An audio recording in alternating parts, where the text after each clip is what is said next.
Alhamdulillah telah mendengarkan taujihat Robbaniyah tadi.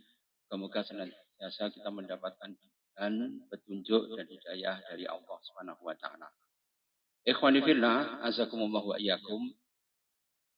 Kalau kita melihat akhir-akhir ini, alam juga sudah mulai luar biasa memberikan peringatan pada kita.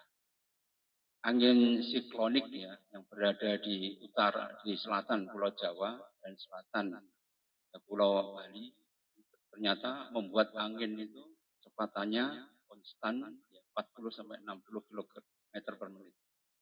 Meskipun nggak sekuat Santa Ana, tapi angin itu ya, selama 3-4 hari ini senantiasa akan memberikan peringatan pada kita dan memohon kita pada Allah Subhanahu wa taala moga-moga membawa kebaikan. Kalau antum bisa melihat angin yang dahsyat ya, itu menyebabkan influenza dan penyakit paru. Baru ini kan artis Meteor Garden ya, Herbiju itu loh ya. Itu meninggal karena apa? Pilek. Bayangkan ya, meninggal karena pilek. Tapi kalau kita melihat riwayatnya, dia baru bercerai, nikah lagi, gagal lagi, kemudian perang di media dan sebagainya. Ternyata aspek psikologisnya sangat penting sekali. Karena itu kenapa kita harus menguatkan iman dan takwa kita kepada Allah Subhanahu wa taala. Tadi dibacakan bahwa wattaquhu wa'budun, yaitu bertakwalah antum semua pada Allah dan menyembahlah pada Allah Subhanahu wa taala. Hadza siratum mustaqim. Inilah jalan yang lurus. Karena itu kalau orang tidak menempuh jalan yang lurus, akhirnya apa? Ba'sakum bainahum, yaitu kita akan mengalami banyak perpecahan di kalangan umat ini. Karena itu ketika kemudian Rustum itu memanggil pasukannya Sa'ad bin Abi Waqqas dari yang paling rendah, Amir bin Rib'i, pasukan yang paling sedikit ya, yang persenjataannya itu yang paling minimal, sampai jenderal yang paling tinggi, Mughirah bin Syu'bah, ketika mereka ditanya, visi-misinya sama. Ketika mereka ditawari dengan berbagai macam kekayaan dunia, mereka menolak. Dari yang komandan yang paling kecil dengan sampai yang tertinggi, mereka menolak semua. Visinya sama, yaitu tahrirul insan min ibadatihi insan ila ibadati robbil, yaitu untuk membebaskan supaya kemudian manusia itu terbebas dari penyembahan sesama hamba kepada penyembahan kepada Rob ya, atau Tuhannya para hamba. Karena itu ikhwan fillah, jazakumullah wa iyyakum, maka kestabilan mental itu bisa diukur dengan 4 perkara. Kata Ali bin Abi Thalib, ashabul a'mal arba'at. Sesungguhnya amal yang paling berat itu adalah kalau kita bisa melewati 4 perkara. Yang pertama adalah al-afu al-ghadab, yaitu kita al-afu. Afu itu adalah mampu memaafkan ketika kita dalam keadaan marah. Baru-baru ini seorang ibu diancam anaknya karena tidak bisa membelikan skincare. Ya kan ya? Ketika ibunya kerjanya belum makan. Dan kemudian dia itu sudah berpayah-payah ya untuk golek duit hanya untuk makan saja. Ternyata kemudian ketika Anda bisa memberikan skincare kayak temannya, dia mengancam tindakan saja. Karena dia tidak bisa al-afu indal ghadab, tidak mampu untuk mempertahankan status mentalnya ketika dalam keadaan ghadab atau marah. Karena itu ikhwani fillah, yang bisa meningkatkan derajat di sisi Allah Subhanahu wa taala apa? Yaitu al-adlu indal ghadab, yaitu orang itu adil ketika dalam keadaan marah. Karena orang yang marah itu ya dalam keadaan dia itu menjadi permainannya iblis. Emosi yang terus-menerus memang ditiupkan oleh dulu itu ketika Belanda sulit mengalahkan Aceh, maka beberapa orientalis pada Belanda disekolahkan. Sampai-sampai Snugurgronya itu disekolahkan di Jeddah, dan kemudian beliau mengubah namanya menjadi Syekh Abdul Ghafur. Dan beliau itu belajar Islam itu dengan sangat intens kan, bahasa Arab, gaya Arab, politik Arab dan sebagainya. Itu ternyata kemudian ya rumusnya cuma 3 saja. Dan itu diulangi oleh Muhammad Nasir, juga diulangi oleh Agus Salim. Jadi jadikan Islam itu cuma agama masjid. Dan yang kedua, ya, jadikan kalau mereka itu terjun dalam ekonomi, diawasi habis-habis. Tapi kalau mereka sudah masuk jalur politik, habis semuanya sampai tuntas. Paham ya ini ya? Jadi mereka itu tujuannya ya adalah dalam rangka supaya mereka itu masuk ke dalam agama yang cuma ritualistik.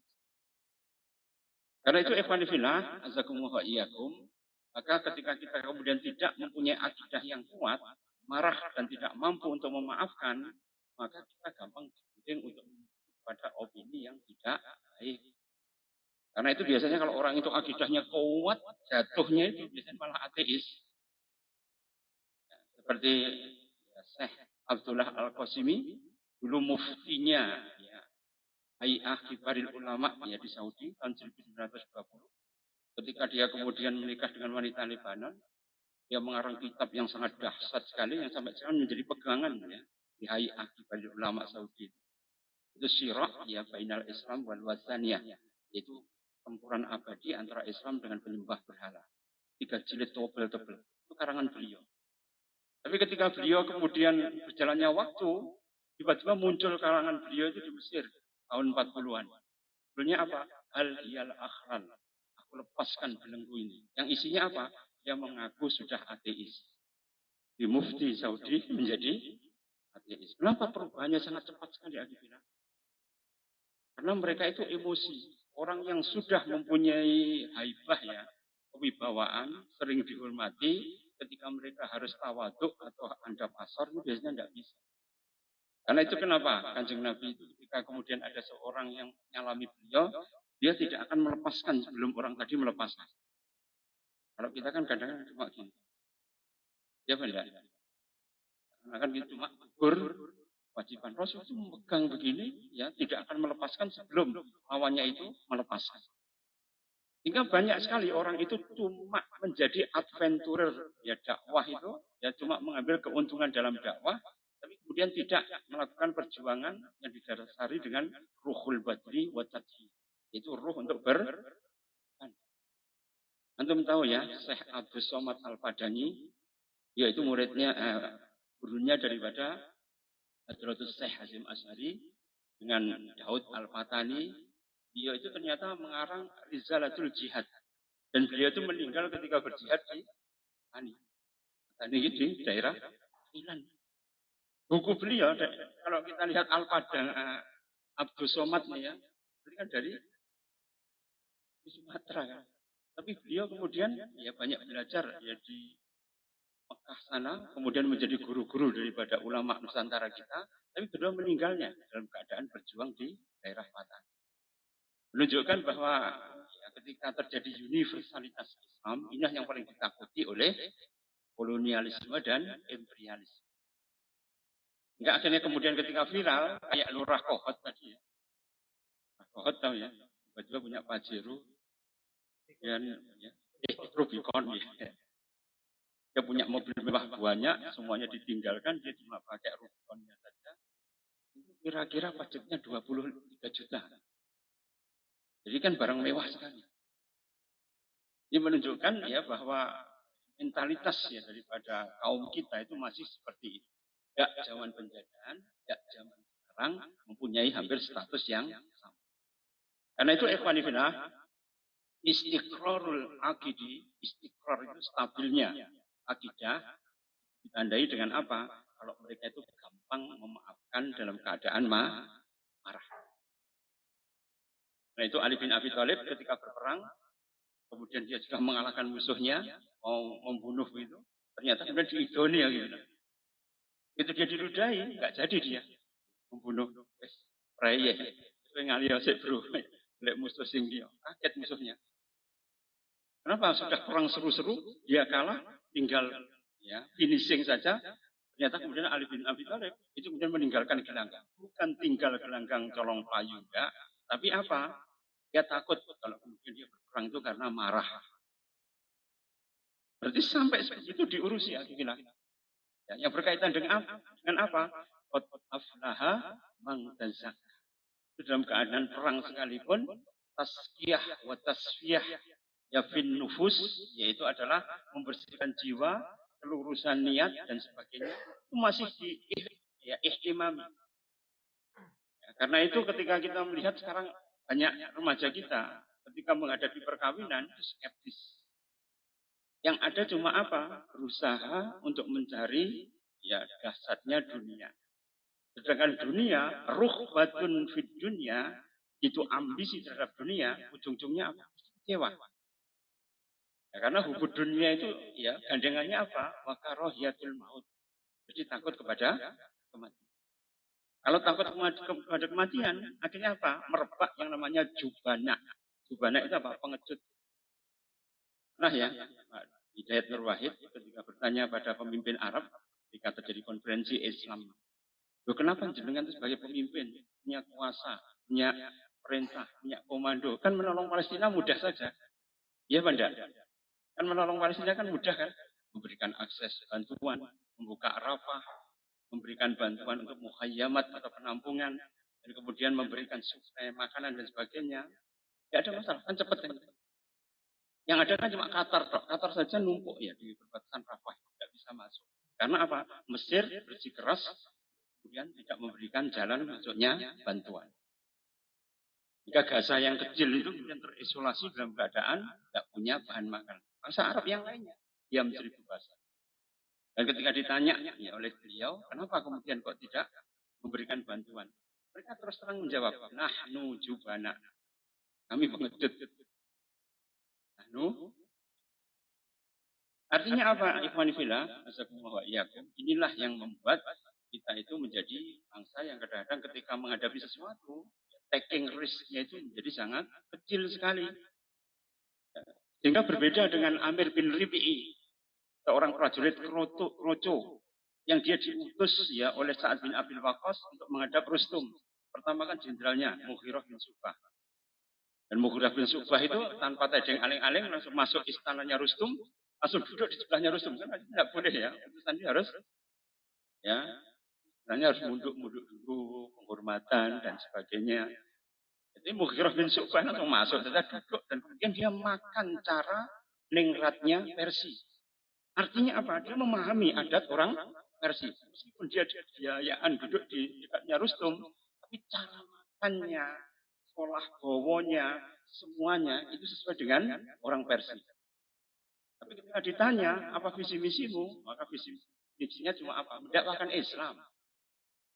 Membebaskan manusia dari penyembahan kepada manusia, kepada penyembahannya Robnya manusia. Dan itu ketika yang Amir bin Rib'i, prajurit yang paling kroco itu dipanggil, maka ketika beliau memakai kuda itu, kudanya kekecilan. Obong daripada helmnya itu terlalu besar. Sedangkan kemudian tombaknya itu terlalu panjang. Pedangnya ngelewer. Jadi nggak cocok beras. Jadi ya, prajurit yang dipanggil di depannya Rustum. Dan ternyata kemudian ya setelah masuk di istana Rustum, itu kan ada aling-alingnya. Semua utusan negara apapun yang menghadap Rustum itu harus menunduk terlebih dahulu. Tapi Amir bin Rib'i itu tidak mau menunduk, kudanya malah dibalik ke belakang. Kemudian dia jalan mundur, jadi bokongnya jaran itu kemudian ya, menghadap kepada Rustum. Ini menunjukkan apa? Izzah. Karena itu kenapa? Izzul Islam wal Muslimin, ya, kebanggaan Islam dan Muslimin. Tapi ternyata kebanyakan dari kaum Muslimin menghadapi resiko itu karena mereka sudah diikat oleh ya, banyak sekali penyanderaan. Coba antum lihat ya, artis yang pernah pesta dengan PDD, nanti keluar dari istananya PDD, itu jadi melambai semua. Ya, atau rusak semua. Ya. Anaknya William Smith kan begitu. Tiba-tiba menjadi LGBT. Karena apa? Terjadi yang namanya perusakan secara mentalitas. Jadi Hollywood itu sudah terlalu rusak.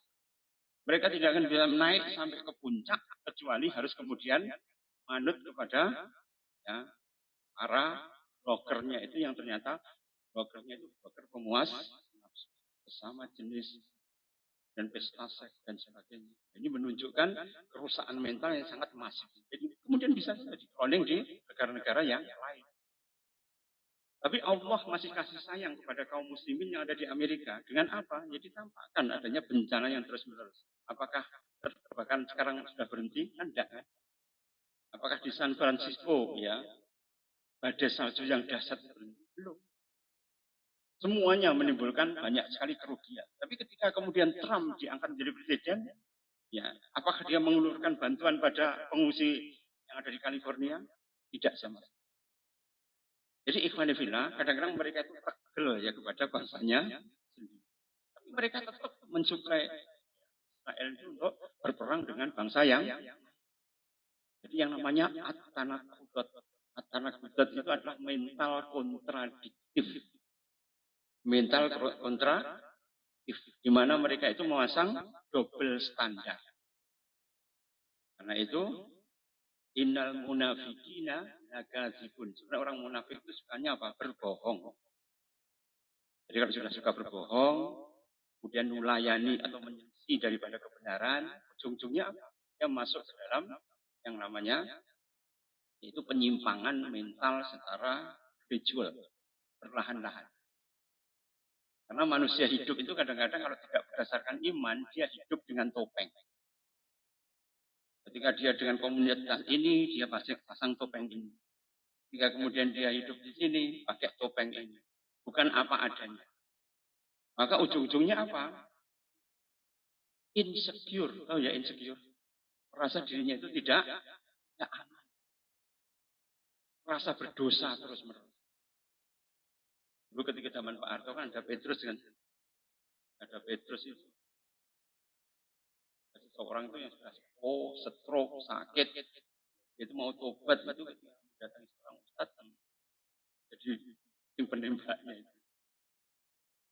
Ini kemudian dia merasa berdosa sekali ya. Karena apa? Atas perintah.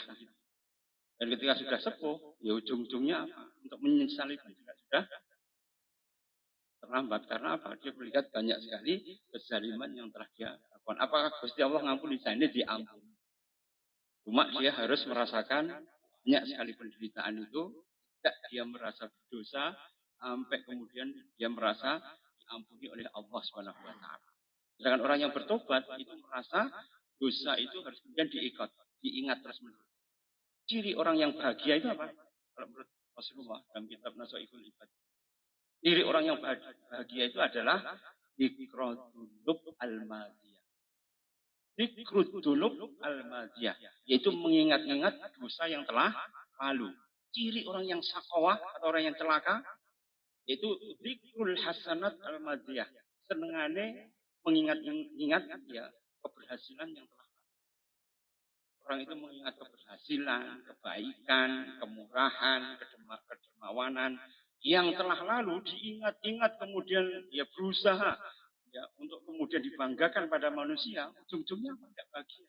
Namanya owah. Wong Jawa ngarani owah. Ya, antara owah sampai sakowah kan hampir sama. Tapi kalau orang benar-benar itu bertaubat, dia mengingat dosanya itu terus-menerus. Layak untuk mengistighfari terus-menerus. Apa janji Allah dalam surat Nuh?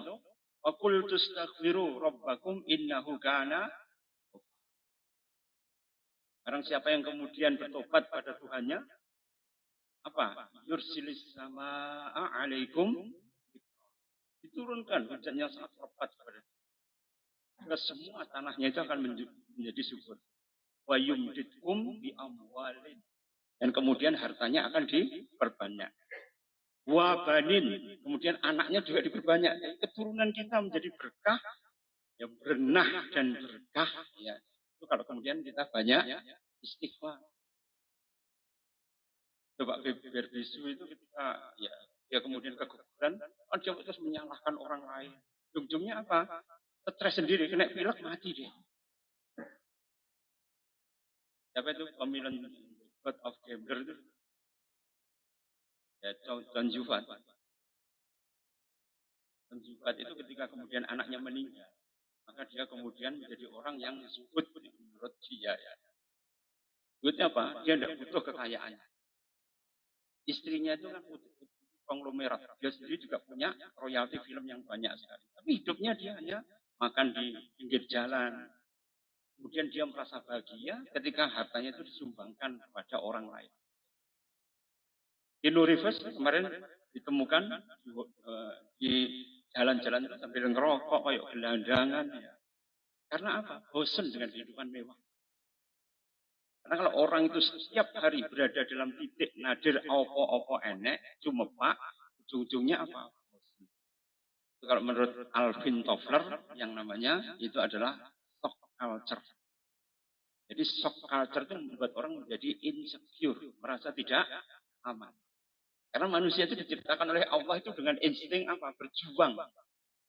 Kalau dia tidak berjuang, kemudian cuma diam saja, menjadi penikmat, ujung-ujungnya apa? Ya ada yang kemudian yang genep ya di dalam jiwa. Isinya cuma kurang saja. Karena kalau antum membaca surat Al-Waqi'ah, kenapa orang dijamin menjadi kaya? Karena kita tidak butuh apa-apa lagi.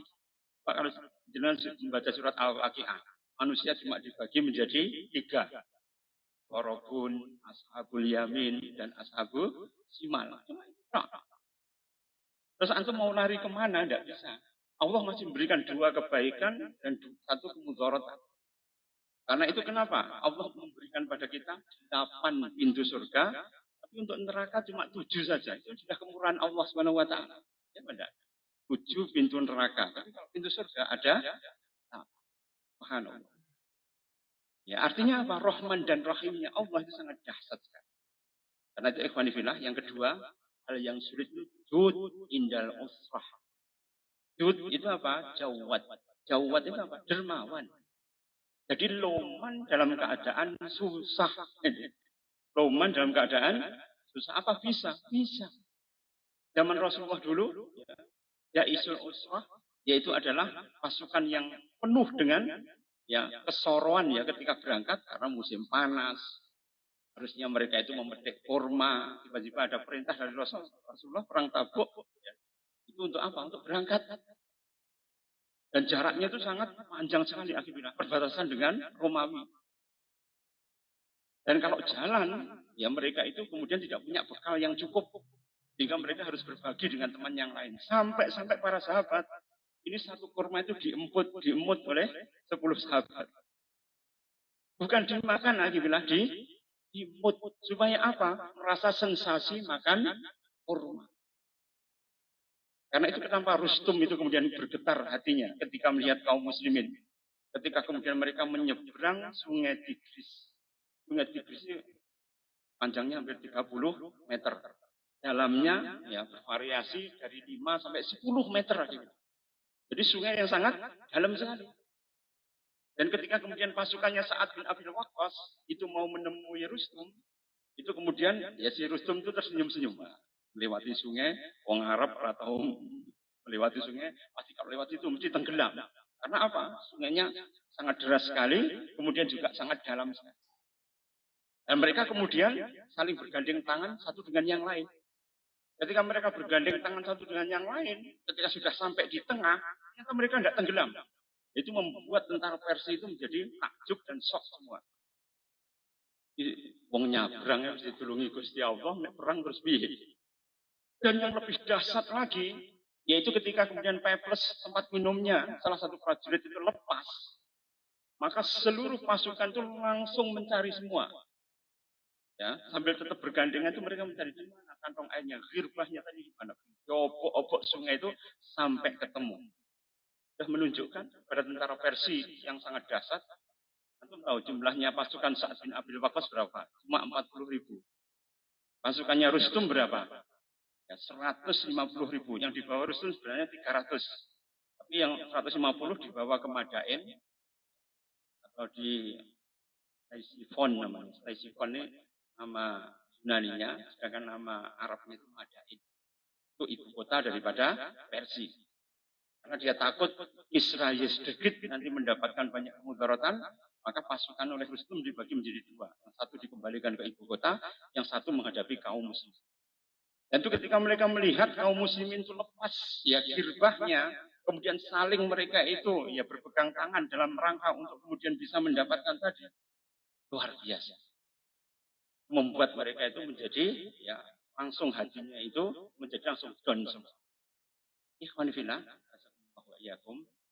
jadi ketika kita itu berusaha ya untuk bisa mendapatkan banyak sekali kesempatan untuk mendapatkan agama, kita kadang-kadang masih berbangga dengan agama yang hanya dibalut ritualistik. Sehingga kalau kita kemudian berusaha melihat kemungkaran, ya kita diam saja. Man ro'a mungkaron falam yughayyiruhu bahwa syaiton akhras. Orang siapa melihat kemungkaran tapi dia tidak berusaha untuk mengembalikan pada jalur yang benar, tidak amar ma'ruf, dia sebenarnya adalah setan yang aku. Karena apa? Tidak berusaha untuk ya memperbaiki. Dan memperbaiki sebenarnya gampang dengan apa? Nasihat. Karena itu yang ketiga yaitu adalah nasoih inda mayakhofuhu wayarju. Yaitu adalah nasoih, yaitu adalah nasihat yang ditujukan pada orang yang ditakuti dan orang yang diharapkan pertolongannya. Karena itu kenapa para sahabat ketika ditanya Sufyan As-Sauri, wahai Sufyan, kenapa kamu kemudian kok bekerja keras?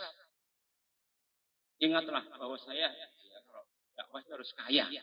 Karena kenapa? Likaila atama alal mulk, supaya aku tidak menjilat kepada penguasa. Ini Sufyan As-Sauri. Karena itu ma'asyiral muslimin, ya, ciri dari tidak berkahnya ilmu, ya, salah satunya apa? Kalau mereka itu kemudian tidak warok di dalam mencari ilmu. Tidak warok itu apa? Ya tidak selektif di dalam riyadhah lelaku mencari ilmu. Ujung-ujungnya apa? Nanti mereka akan menjadi budaknya para penguasa. Jadi ikhwan fillah, kenapa kita harus menjadi kaya itu? Ya, supaya apa? Bisa menjadi kontributor. Sehingga kita ketika an-aqimuddin wala tafarraqu untuk menegakkan agama dan supaya kita tidak terpecah belah, maka seseorang kalau mempunyai harta, kedudukan dan sebagainya, bagaimana dikatakan oleh Rasulullah, yakunu fi akhir zaman, nanti pada akhir zaman, la yaqimur rajul. Seseorang itu tidak akan bisa berdiri sebagai seorang laki-laki ya, di dalam rangka untuk menegakkan agamanya kecuali disokong dengan apa? Dana riruh dan dinar-dinar mereka. Di akhir zaman begitu. Jadi ketika kita inna Allah astara minal mu'minina anfusahum wa amwalahum bi anna lahumul jannah, terjadi ketika kemudian orang itu menukarkan segala macam kekayaan untuk berjuang di jalan Allah Subhanahu wa taala. Karena itu memberikan nasihat pada orang yang ditakuti, memberikan nasihat pada orang ya yang menjadi ya gantungan dirinya, ini sangat berat sekali. Kan tidak bisa ngomong kan? Karena apa? Sudah kadung takut. Jadi kalau kemudian terjadi pada masif ya repot kan. Hingga akhirnya apa? Orang itu tidak bisa memberikan masukan kepada penguasa, orang yang mempunyai kemuliaan dan sebagainya. Nah itu kenapa? Ya. Afdolul jihad, afdolnya jihad, yaitu adalah kalimatul haq inda sultanin jair. Yaitu usaha untuk menyampaikan yang hak itu kepada penguasa yang tiran, penguasa yang kuat. Menyampaikan sesuatu yang baik itu. Karena itu Said bin Jubair ketika mengingatkan Yusuf As-Saqafi, Ibnu Hajjaj itu, beliau apa? Ya dibunuh. Karena apa? Mengingatkan tadi. Karena itu ketika kemudian kita mengingatkan, ya kemudian kita berusaha untuk melampaui berbagai macam rasa sakit dan wedi tadi ya, menghadapi orang, ya ingin hari ini diputus dan sebagainya, begitu ya. Kalau sudah diputus bantuannya kan nanti ya tidak bisa bergerak lagi. Kan dipikirkan materi saja. Sedangkan Rasulullah ketika diisolasi oleh kafir Quraisy selama 3 tahun, ya, dan beliau tidak mempunyai akses apa-apa karena dikepung ya di dalam perkampungannya kafir Quraisy 3 tahun Nabi. Baik Khadijah meninggal, Ali bin Abi Thalib meninggal, tidak ada pelindung dakwah lagi. Dan ketika itu kemudian Allah mengirimkan rayap, yang itu kemudian ya memakan perjanjian tadi ketika di seorang Arab itu yang merasa kasihan ya pada Bani Hashim, hanya protes pada Abu Jahal dan Umayyah bin Khalaf. Bukaan Ka'bah. Karena dia diberikan ya pesan ya melalui mimpinya itu supaya kemudian dia itu membuka perjanjian tadi. Dan tenang, ketika perjanjian tadi dibuka, ternyata isinya apa? Sudah dimakan rayap semua. Artinya apa? Tidak ada perjanjian. Jadi Allah itu menurunkan pasukannya bukan dengan menggunakan kekuatan ya seperti Donald Trump dengan kebakaran hebat enggak. Kadang-kadang hanya dengan menggunakan rayap. Untuk apa? Menghilangkan perjanjian yang batil. Jadi ikhwan fillah, kalau kita melihat seperti tadi, ini akhirnya Rasulullah kemudian bebas ya, dari isolasi. 3 tahun lagi kita. Antum bisa menggambarkan ketika mereka dalam keadaan kelaparan, Sa'ad bin Abi Waqqas ketika dia kencing, ternyata kemudian ya, bukannya meresap di pasir, tapi rotok. Kemudian di tamat nih, itu ternyata apa? Ternyata adalah kulit unta. Dan beliau bersihkan, ya, kemudian dimasak, ya, makanan dibagikan seluruh Bani Hashim.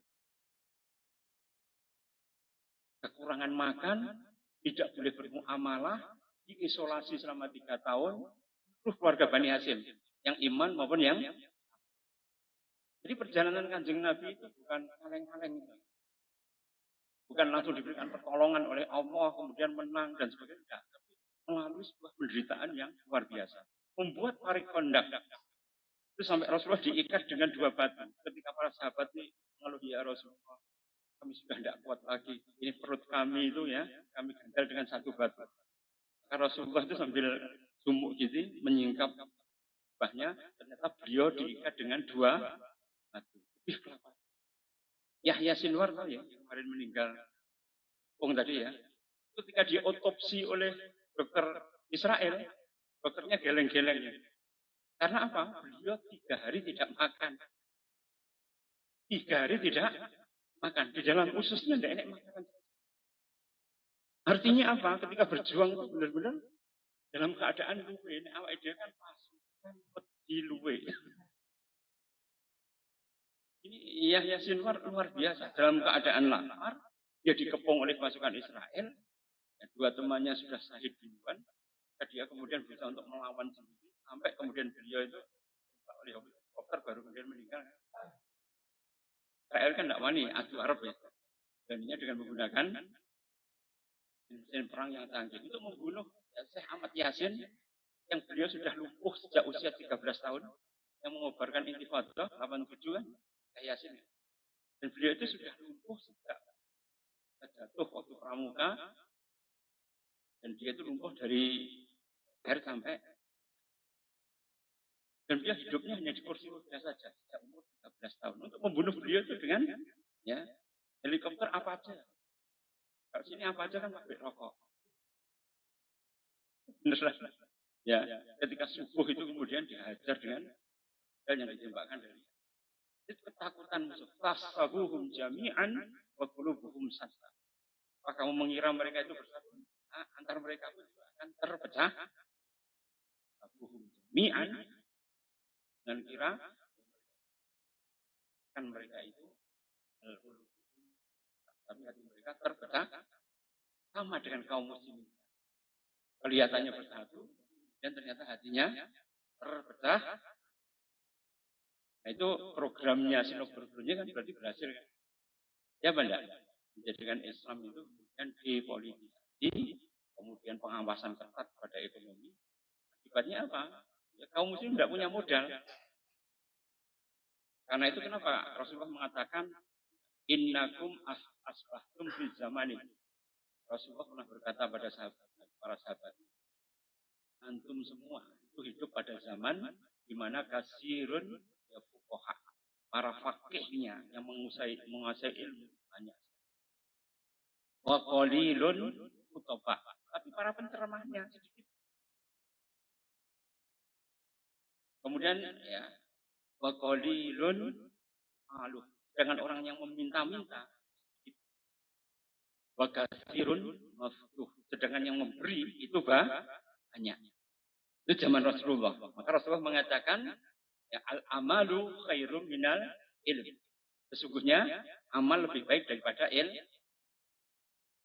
Ayati alaikum, nanti kelak pada akhir zaman akan muncul ya sebuah masa di mana ya qalilun fuqaha.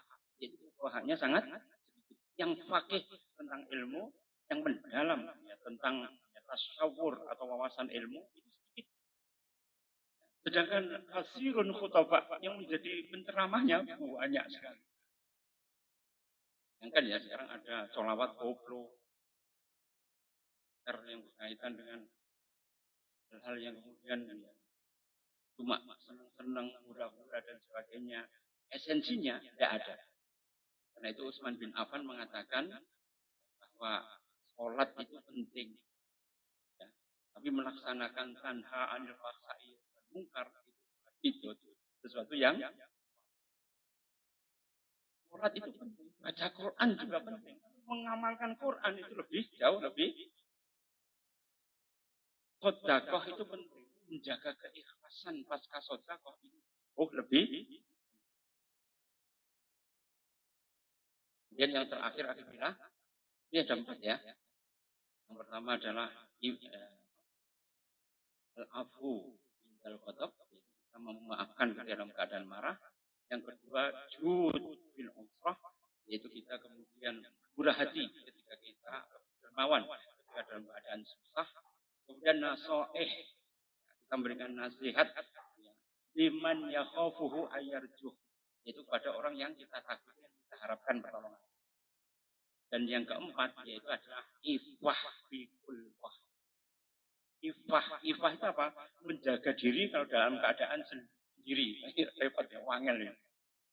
Kalau di depan orang banyak kan kita mau berbuat mungkar kan kadang-kadang masih sungkan. Tapi kalau sendiri, karena itu anak-anak muda sekarang, anak remaja, kalau kemudian dia kok nutup kamar, hati-hati, mesti ngelucu. Terus hampir dipastikan. Nah, kalau dia kemudian nutup pintu gini, kok dikunci. Nanti kalau nggak ndelok film porno atau menurut statistik itu kalau yang dibuka dalam keadaan sendiri, remaja-remaja kita itu 1 pornografi, 2 pornografi, 3 yang dibuka pornografi semua. Karena apa? Kontennya memang disediakan. Karena itu ifah indal khulwah itu sangat sulit sekali. Para koruptor kan begitu ya. Kalau dia macak di luar itu luar biasa. Santri ya. Tapi begitu sudah sendirian, mandi biro kan. Akhirnya apa? Ujung-ujungnya nanti yang korban itu keluarganya. Peringatkan berapa banyak para istri dan anak membuat para suami dan bapak-bapak terjerumus ya kepada kemaksiatan ya, yang berkepanjangan dikarenakan apa? Karena tuntutan duniawi yang terlalu berlebihan. Ruhbatun minad dunya min ahlih. Ahlih itu jadi terjemahan keluarga, jadi terjemahan istri. Jadi kalau kemudian atas dorongan istri, suami itu bisa kalap nanti. Karena apa? Perajuk terus kan. Belum mas, tonggone wis iso tuku. Kamu ya ora iso. Terus sprene oleh tak mono kan gitu ya. Akhirnya kemudian digerejeki terus ada tawaran ya. Pik 10 misalnya, bukan pik 2 ya, ada pik 10 misalnya. Habis. Nah itu ikhwanillah, yakum inilah yang kemudian yang paling sulit amal menurut Ali bin Thalib ada 4 tadi. Dan itu semuanya berkaitan dengan istiqrar al-aqidi, itu adalah kestabilan daripada akidah. Jadi akidah itu dipelajari mudah gitu. Rububiyah, uluhiyah, asma dan sifat. Yang Asy'ari itu ya, 20, wajib, mustahil, jaiz. Kalau dipelajari ujung-ujungnya apa? Akidah yang merasa ada pengawasan dari Allah Subhanahu wa taala.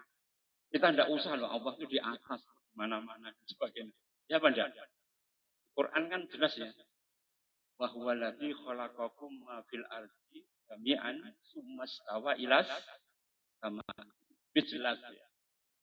Allah itu menciptakan ya, bumi itu utuh semua dipergunakan untuk manusia dan tsumma stawa ilas sama. Dan dia istiwa di langit.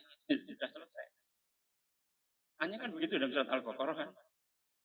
Tapi juga ada yang ainama kuntum. Dimanapun antum berada, Allah itu mempunyai ya, istilahnya mengawasi kekuasaan Allah, kaifiyahnya, caranya bagaimana? Ora usah ditakok nih. Supaya apa? Masuk dalam ranah yang karena itu kalau kemudian ada orang yang percaya Allah itu ilmunya, kekuasaan dan sebagainya, nanti orang kalau kita mengatakan ilmu kekuasaan dianggap takwil dan sebagainya, malah bulat lagi nanti ilmu kalam.